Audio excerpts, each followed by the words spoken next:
Hi, Gavanan. Welcome to the Tolkien Lore Channel. I'm the Tolkien Geek, and in this video I want to talk about 4 different episodes in The Lord of the Rings where somebody takes it upon themselves to either break the law or some situation arises in which you have a question whether the law should apply or not. Not always is the law actually broken. To kind of examine how Tolkien deals with this issue of, moral duty versus legal duty and how that should play out in a normal, situation, or especially an abnormal situation, because theoretically the normal situations you would think that you wouldn't really have a conflict. But in these we do have a few conflicts, so let's get started. But just to give you an idea where I'm going, the 4 episodes that I'm talking about are when the Fellowship enters Lothlorien, when the 3 hunters, Aragorn, Legolas, and Gimli, come to Rohan and meet Éomer, when Frodo and Sam meet Faramir, and then Pippin and Baragon saving Faramir from Denethor's crazy attempt to kill him. So let's just take them in chronological order, starting with Haldir. So the first episode we get begins when the Fellowship has entered Lothlorien and they meet the elves, which are kind of led, as far as we can tell, by Haldir. And basically what happens after some conversation is Haldir says, I will bring you into Lothlorien, even though we're kind of like not really that cool with strangers these days. But we're going to have to blindfold the dwarf because he's a dwarf and we don't like dwarves. So this, of course, upsets Gimli deeply. And he brings up the fact that, look, I've been a true member of this fellowship just like everybody else has. Why are you going to single me out for bad treatment? And Haldir basically says, look, man, it's the law. I can't do nothing about it. And it's basically what ends up happening is Aragorn says, look, we'll all go blindfold just to make Gimli happy. Legolas then, of course, complains and says, but I am an elf and a kinsman here. And he says, oh, so now who's being a pain? So what ends up happening is they do end up all going blindfold, basically to satisfy Gimli, who does get a chuckle out of the situation. You have to remember, of course, this is before Gimli and Legolas become best buddies, and they don't particularly like each other, so there's a lot of that going on. But on their way into Lothlorien, you get a point where somebody brings word and basically tells Haldir, look, Celeborn and Galadriel know who these people are. You can let them go free, and they're fine. And so Haldir ends up unblindfolding everybody, and he very politely apologizes to Gimli. And that's pretty much the end of the episode.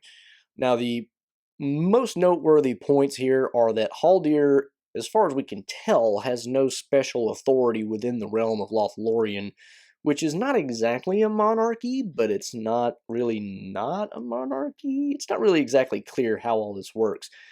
Celeborn and Galadriel are not going by the title King and Queen, but they are clearly the leaders.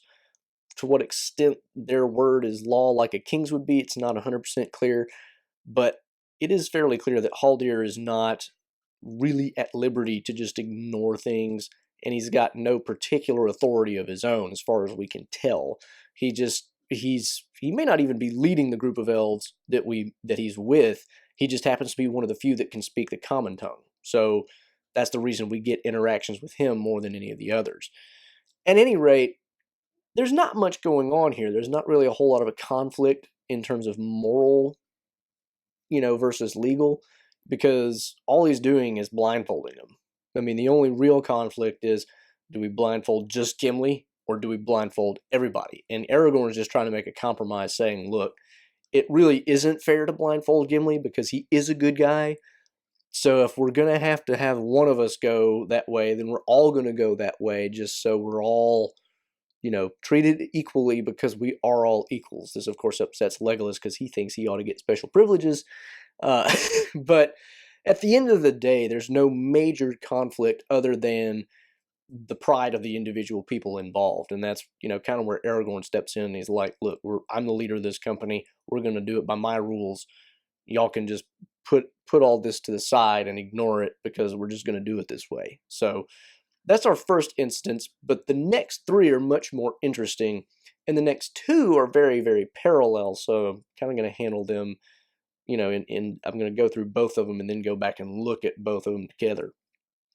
So in the second one, of course, we have Legolas, Aragorn, and Gimli chasing after the Uruk-hai who captured Merry and Pippin, and they run into Éomer, who had, unknown to them, just wiped out the entire band of Uruk-hai.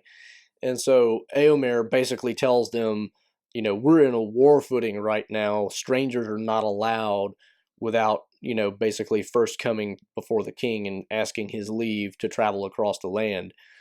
Uh, and Aragorn makes some interesting points here, which some of which are kind of relevant to our discussion and some of which are not, but it makes for an interesting thing because Aragorn, you have to know that Aragorn had previously served under Theoden's father as a soldier in Rohan many years before, and so he basically says, I'm not a stranger in this land, actually, but at no time before this that I've been in this land would anybody have hindered a quest such as ours, because he'd already explained to Éomer what they were doing.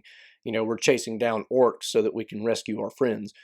And Éomer kind of already pointed out, like, we killed all the Uruk-hai, they're goners, but we didn't find anybody. And Aragorn is basically still, well, we have to look. I mean, that's kind of our duty at this point. Toward the end of the conversation, Aragorn basically, in response to Éomer saying, what would you do against a bunch of Uruk-hai anyway? I mean, you're three guys. And Aragorn basically says, well, I'm not as helpless as you might think. And he draws his sword, gives a nice little speech, and basically ends it by saying, will you aid me or thwart me? Choose swiftly. And he's more or less telling Éomer, if you're going to stand in my way, I think he actually says this explicitly, if I remember correctly, something along the lines of, there will be fewer riders of Rohan to report back to Meduseld if you stand in my way. And so eventually Éomer relents. He basically says, I'm not only am I going to let you go, I'm going to help you by giving you a couple horses that, their riders were killed, but on the condition that when you're done with your quest, whether it's proved futile or you've had success, you have to bring the horses back and present yourself to, the king, so that I can be proved justified in my judgment doing, what I'm doing. And it's also interesting too, because here is the one of the 4 episodes, it's the only one where this really happens, where you get kind of an explicit statement of kind of the theme, which is, Éomer basically, in response to all the crazy things that come out in the conversation, says, how's a man to judge, all this, all this stuff? And Aragorn says, as he has ever judged. Right and wrong haven't changed since yesteryear. And he basically makes the point that true is true, good is good, bad is bad, make your decision. So, I mean, that's kind of the overriding theme here. But this is the one place where it really gets pointed out, which is significant because it's the first place where we really have a moral versus legal clash, because according to the law, they can't just be running around. But according to moral duty, Aragorn is basically arguing, I've got to go chase these Uruk-hai and find my friends if I can. You didn't find them. That means they may still be out there. So that's the clash. So that's the way all that turns out. Now let's take a look at Frodo and Sam with Faramir. So the case of Faramir with Frodo and Sam is very, very parallel, like I mentioned before. Frodo and Sam, of course, are found by Faramir, and you really have to ignore the movies here because the movies are totally wrong in how this all plays out. But Faramir finds them. They have a battle after they find them, and after the battle, he then starts questioning Frodo because, like Rohan, Gondor being on a war footing, and especially this being Ithilien, which is a contested area where, Sauron's troops are moving through all the time, but the soldiers of Gondor are trying to maintain their own hold on it. Strangers are not allowed to wander through this area just as much as strangers aren't allowed to wander through Rohan. And so he's trying to figure out from Frodo, what are you doing here? This is kind of a war zone. And Frodo basically makes the argument, I can't tell you what I'm doing because it's, I'm under an oath of secrecy, basically, but I can tell you that if you're against the enemy, meaning Sauron, then you should help, not hinder me. And it tells us from Sam's perspective that Frodo's words kind of come across as having a bit of a proud tone, and Sam approves of that, whereas Faramir is a little bit like, so you're just telling me don't ask, but leave me alone, that's kind of fishy. So, he doesn't resolve the question there. He ends up basically saying, look, we got to move from this spot before there's more soldiers of Sauron moving through here and we're all caught and killed. So then they remove it. Eventually, of course, what ends up happening is Faramir lets them go after he finds out the reason why they're going, and what he finds all the stuff out basically before he makes his final decision. So it's not exactly clear how he would have decided if he didn't know what they were doing. But at the end of the day, what he does is he says, I'm going to let you go, and you have a year and a day from now that you can roam freely within the confines of Gondor. And after that time, you have to present yourself to the steward to basically state your own case, or else you're going to have to be treated as a criminal. So insofar as he makes a decision, it's kind of similar to Éomer's, but at the end of all that, it's a little bit different because it's more like you have X amount of time as opposed to once your quest is done, because at the end, Farmer basically says, I don't really hope to see you again, which that's understandable. He also tells Gollum, and this is just kind of an aside, it's like, if you're caught in the Gondor without Frodo with you, you're just dead. So the courtesy he extends to Frodo there is not quite the same, because everybody knows Gollum is a bad actor, and Faramir knows he's a bad actor, and he's basically like, you're with him, and so you're okay, but if you're ever not with him and we find you, it's too bad. So the interesting thing about these two, though, is the different ways in which the conflicts are kind of framed. Faramir and Éomer are in very similar positions insofar as Faramir is the son of the steward, and Éomer is, at this point, not the heir, but he might as well be presumptive heir, and he's certainly the third marshal of the Mark. So both of them have a substantial amount of authority within their own realms, even though they're not the top authority, and therefore they can't completely supersede, what the law is.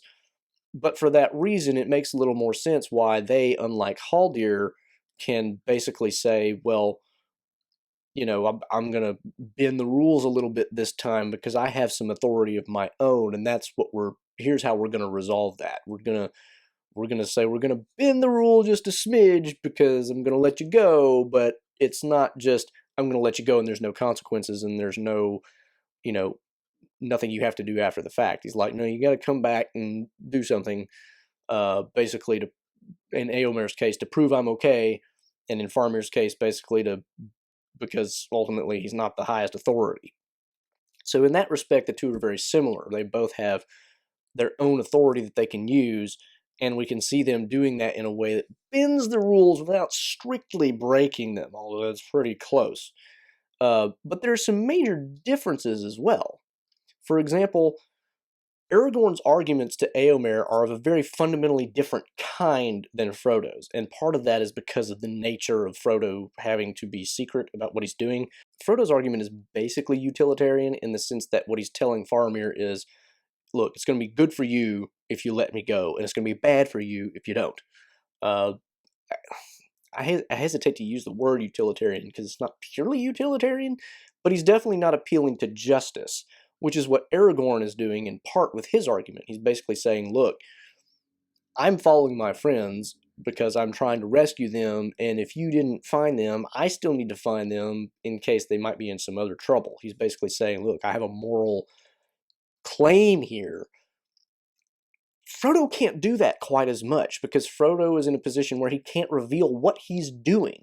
He's kind of obliquely appealing to a moral or justice type argument, but it's so indirect because he can't reveal what it is, but he can't ever say, this is what I'm doing, and you ought to know that this is the right thing to do. All he can really do is appeal to Faramir's sense of, if you just got to trust me that I'm doing the right thing and it's going to be better for everybody.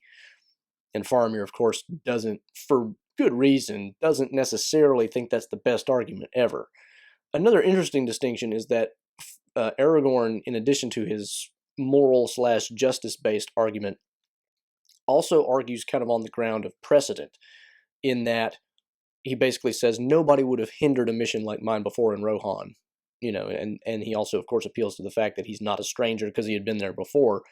And so he's kind of appealing to, more or less, you might say, procedural aspects of, the legal system, in a way to basically say, whether or not what I'm doing is right, there are grounds to, get around your rule based on your own criteria. So there's also that interesting aspect. But there's another sense in which Aragorn, like Frodo, is being utilitarian, but in a more aggressive manner. He's trying to dissuade Eomer from following through with the law by basically saying, look, you can try to take us by force, but we'll get a few of you before you do. And is that really to anybody's benefit? So he's using that same kind of utilitarian calculus, but it's a lot more direct, because he's basically just threatening him with, look, we'll kill some of you if we have to, because that's how important our mission is to us. And so there's very different aspects of how these two, Aragorn and Frodo, are arguing their case, because of the nature of what they're doing and to the level of secrecy they have to adhere to. So those two are very similar and very interesting. Now we can finally move to the fourth episode of Lawbreaking in the Lord of the Rings, and that is Pippin and Baragon basically breaking the law to save Faramir from Denethor. Now, as a way of background, of course, if you've never read the book and only seen the movie, Baragon is a character who is a member of the Guard of Minas Tirith, who befriends Pippin because he's basically told by Denethor to, here's this new guy who's joined the Guard, teach him what he needs to know. And so they start off doing that, and they become friends. Well, unlike in the movie, when Denethor starts to take Faramir to go kill him, Pippin does run off to look for Gandalf, but then he runs into Baragon, and he basically tells Baragon what's up, and he says, you need to go hold them off while I go get Gandalf so that nothing bad happens in the meantime. And Baragon's like, but it's against the law for me to leave my post. And Pippin basically says straight up, well, you'll have to choose between, the law and Faramir, because that's really the choice here. So what happens is he goes down and finds Gandalf. When they get back, they find that Baragon has unfortunately killed the warden of the Houses of the Dead to get the key and get in. And when they arrive at the tomb where, well, the tomb is the wrong word. What's the big building where he's going to burn Faramir? I can't think. Mausoleum, I guess, is the word. They arrive. Baragon is literally fighting off people at the door to keep them from getting in. And just as they come up, Denethor is coming out to say, why can't you kill this guy? I'm going to kill him myself. So that's basically the background here.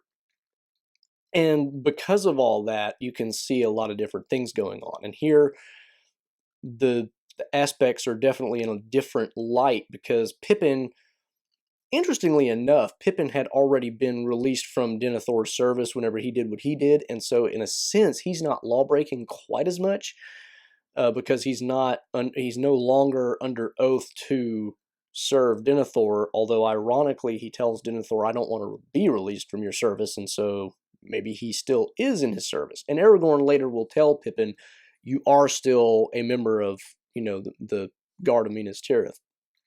So seemingly he is actually still in that position. And as far as that goes, he's just a soldier, just like Baragon is just a soldier. And in the same way that Haldir is just one of the wardens out on the marches of Lothlorien. And in that sense, he has zero authority of his own.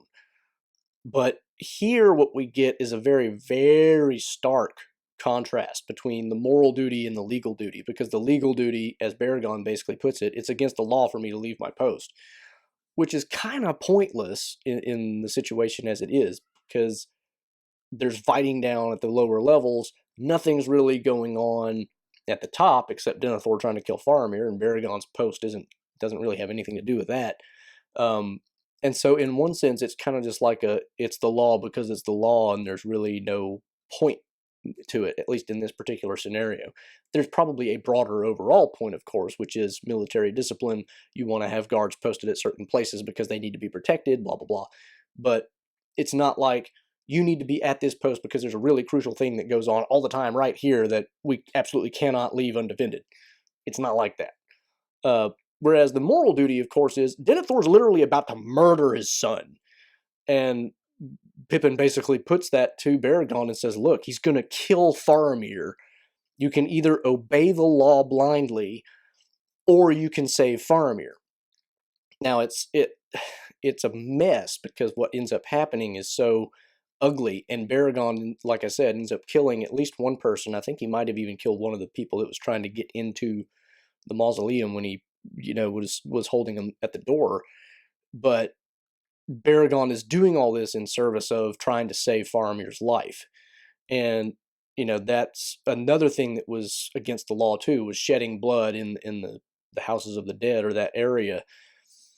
And interestingly enough, this will end up coming up much later in the book. After Aragorn is crowned king, what he ends up doing is he takes up a bunch of, legal situations basically as judge.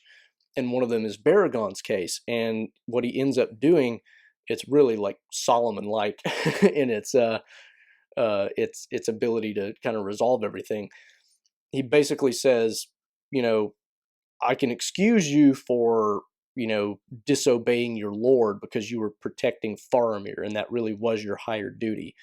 But you really shouldn't have killed anybody. And Baragon even kind of admitted, I killed the warden just because I was like in a hurry and things were just terrible, and I just didn't think. The warden did resist him, so he probably would have had to done something to him anyway. But he's basically admitting, look, I probably could have handled that better. But anyway, Aragorn basically says, because of all that, you are going to have to leave the guard. And at that, Baragon's like, but then Aragorn follows it up with, which, you have to leave the guard because you're going to be the captain of the guard of the Prince Faramir in his new princedom of Ithilien. And of course, that makes everybody happy. So, he's both adhering to the law, but also showing extreme mercy at the same time. And it's a really interesting aspect to end it on, because basically what Aragorn is saying is, you did the right thing, and I'm not going to, punish you for trying to save Faramir, because you obviously should have.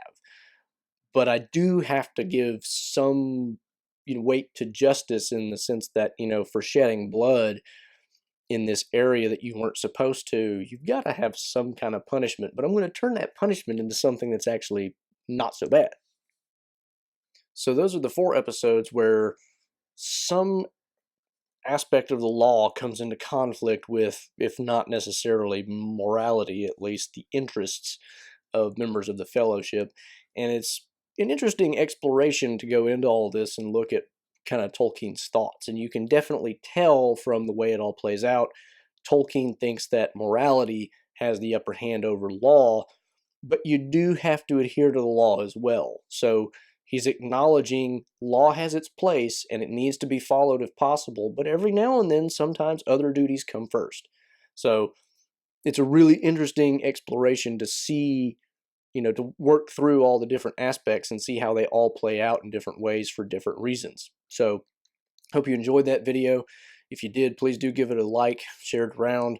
You can follow me on Twitter at JRRTLore for some occasional Tolkien trivia questions. And if you want to subscribe to the channel, you can do that here. Don't forget to click the bell icon. You can support the channel here, and you can find 2 of my previous videos here. Until the next time, I'm the Tolkien Geek, signing out for the Tolkien Lore channel. Namaste.